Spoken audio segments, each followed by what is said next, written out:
கிறிஸ்துவுக்குள் அன்பான தேவனுடைய பிள்ளைகளே, இயேசு கிறிஸ்துவின் அன்பின் நாமத்தில் உங்களை வாழ்த்தி ஆசீர்வதிக்கிறேன். இன்றைக்கும் தேவன் நமக்கு அருமையான ஒரு வசனத்தை தருகிறார். பாருங்கள், ஏசாயா தீர்க்கதரிசன புஸ்தகம் 65ஆம் அதிகாரம் 2ஆம் வசனத்தை பார்க்கும் பொழுது, நலமல்லாத வழியிலே தங்கள் நினைவுகளின்படி நடக்கிற முரட்டாட்டமான ஜனத்தண்டைக்கு நாள் முழுவதும் என் கைகளை நீட்டினேன். பாருங்க, தேவனுடைய வார்த்தை சொல்லுது, நலமில்லாத வழியில் நடக்கிறாங்க ஒரு கூட்ட ஜனங்கள். உண்மையிலே நேற்றைக்கு மாலையில் நான் ஒரு காரியத்தை சிந்தித்து கொண்டிருந்தேன். என்ன தெரியுமா? ஒரு மனிதன் கிறிஸ்தவனாய் பிறந்திருப்பான் என்று சொன்னால் அவன் பாக்கியவான். என்ன வேதவசனம் சொல்லுது? கர்த்தரை தெய்வமாய் கொண்ட ஜனம் பாக்கியம் உள்ளது. அப்படி இருக்க ஒருவன் கிறிஸ்தவ குடும்பத்தில் பிறந்திருக்கான்னா அவன் பாக்கியவான். ஆனால் இந்த நாட்களில் அநேக அறிவற்ற முட்டாள்கள் கிறிஸ்தவ குடும்பத்தில் பிறந்திருந்தாலும் கர்த்தரை தேடுறதில்லை. தேவனுடைய ஆலயத்தில் வந்தாலும் செல்ஃபோனை பார்த்துக்கிட்டு இருப்பான். தேவனுடைய ஆலயத்துக்குள்ளே வந்தாலும் பக்கத்தில் இருக்கிற பெண்களை பார்த்து கொண்டு இருப்பான். தேவனுடைய ஆலயத்துக்குள்ளே வந்தாலும் பக்கத்தில் இருக்கிற நண்பர்கள்ட்ட கதை பேசிக்கிட்டு இருப்பான். இப்போ யோசித்து பாருங்க, தேவனால் தெரிந்து கொள்ளப்பட்ட, தேவனால் ஆசீர்வதிக்கப்பட்ட, தேவனுடைய குடும்பத்தில் பிறந்திருந்தும் கர்த்தர் தனக்கு கொடுத்த கிருபைகளை புறக்கணிக்கிற சில முட்டாள்கள். உண்மையில சொல்கிறேன், வருத்தத்தோடு சொல்கிறேன், வேதனையோடு சொல்கிறேன். தேவன் தங்களுக்கு கொடுத்த மேன்மையை அறியாத அறிவிலிகள் கிறிஸ்தவத்தில் இன்னைக்கு இருக்கிறாங்க. யோசித்து பாருங்க, இவர்களை குறித்து தான் ஆண்டவர் சொல்கிறாரு, நலமில்லாத வழியில் நடந்துக்கிட்டு இருக்கிறான். எனக்கு ஒரு தம்பியை தெரியும், பார்த்துக்கிடுங்க. என் கூட ஊழியத்துக்கு வருவார். என் கூட ஊழியத்துக்கு எதுக்கு வருவார்னா, கொஞ்சம் கார் ஓட்ட வருவார். சர்ச்சுக்குள்ளே நாங்கள் போய் உட்காந்துருப்போம். அவர் எங்கள் கூட சர்ச்சுக்கு வந்து உட்காந்துருப்பார். அங்கே பாடல் வேலை நடந்துட்டு இருக்கும்போது திடீர்னு பார்த்தீங்கன்னா எந்திரிச்சு அப்படியே வெளியே போயிடுவார். என்ன அப்படின்னா, அவருக்கு செல்ஃபோன் வந்திருக்கும். செல்ஃபோன் பேசுகிறதுக்கு வெளியே போயிடுவார். பொதுவாக ஆலயத்துக்குள்ளே போன பிறகு செல்ஃபோன் வந்தால் நிறைய பேர் என்ன பண்ணுவோம், நம்ம அதை கட் பண்ணி விட்டுருவோம், எடுத்து பேச மாட்டோம். இல்லை அப்படின்னா எடுத்து நான் சர்ச்சில் இருக்கேன் பிறகு பேசுகிறேன்னு சொல்லிட்டு வச்சுருவோம். ஆனால் என் நண்பர் எப்படின்னா, எந்திரிச்சு வெளியே போகிறவர் பாடல் வேலை முடிஞ்சு, ஆராதனை வேலை முடிஞ்சு, பிரசங்கம் பாதி முடிஞ்ச பிறகு மெல்ல வந்து உட்காருவார்.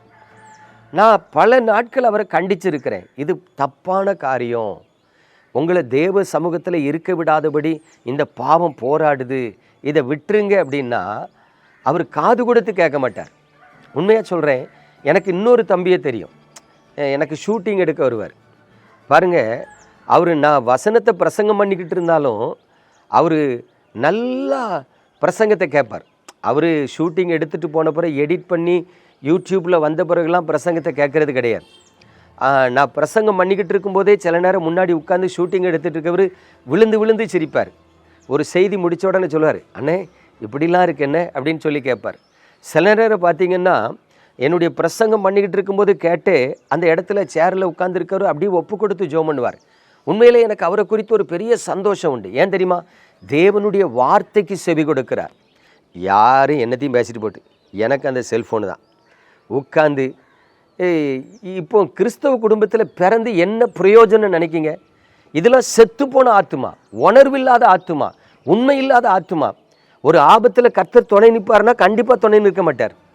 பணம் சம்பாதிக்கிறதுக்கு என்னன்னாலும் செய்யணும், ஆனால் கர்த்தரை தேடணுங்கிற உணர்வு கிடையாது.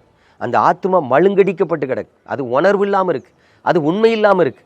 நல்லா கவனிங்க, குடும்பத்தில் 1000 பிரச்சனை இருக்குது. அம்மாவுக்கு சோம் இல்லை, குடும்பத்தில் சமாதானம் இல்லை, உட்காந்து ஜெபிக்கணும், கண்ணீரோடு ஆண்டவரை தேடணும், ஒரு உணர்வு இல்லை.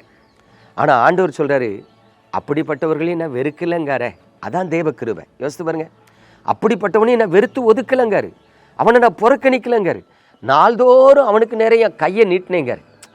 பிரியமானவர்களே, இதாங்க தேவன் அன்பு.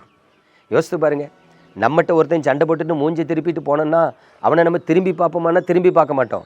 ஆனால் நம்மளை படைச்ச தகப்பனை பாருங்கள், நீங்கள் அவரை தேடலைனாலும், அவருக்கு செவி கொடுக்கலைனாலும், அவரை ஆராதிக்கிற இடத்துல வந்து உட்காந்துக்கிட்டு அட்டூழியம் பண்ணினாலும் அவர் சொல்கிறாரு, நாள்தோறும் உனக்கு நேரம் என் கையை நீட்டினேங்கார். யோசித்து பாருங்க, that is the love of God.